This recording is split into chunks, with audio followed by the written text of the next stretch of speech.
Hey everyone, today I'm going to show you how to add birthdays in Outlook Calendar. Without any further ado, let's get started. First, open your Microsoft Outlook app and log into your account. This will load all your emails and give you access to the full range of Outlook features. Once everything has loaded, you're ready to move forward with adding birthdays to your calendar. Now, here's the key part. To add birthdays in Outlook Calendar, navigate to the bottom left corner of your screen. You'll notice 4 different icons there, which make up your quick access toolbar.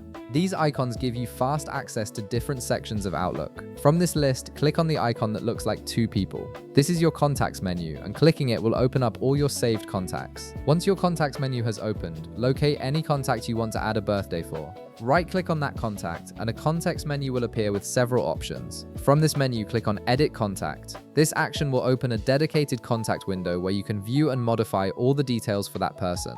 Now direct your attention to the top part of this contact window where your tools and menus are located. Look for a section labeled Show and click on Details. This step is important because it reveals additional contact fields that aren't visible by default, including the birthday field. You might be wondering why we're doing this through contacts instead of directly on the calendar. The reason is simple. When you add a birthday to a contact in Outlook, the system automatically marks your calendar with that person's birthday, creating a recurring event every year without any extra effort on your part. Go ahead and enter the birth date for your contact in the appropriate field. Once you've entered the birthday information, simply click on Save and close to retain all the changes you've made. As soon as you save, Outlook will automatically add that birthday to your calendar, and you'll see it appear on the appropriate date. This means you'll never miss an important birthday again, as Outlook will remind you when the date approaches. And that's it. You've successfully added birthdays to your Outlook calendar by updating your contact information, and now your calendar will automatically display these important dates. If this video helped you out, be sure to leave a like, subscribe, and I'll see you in the next one.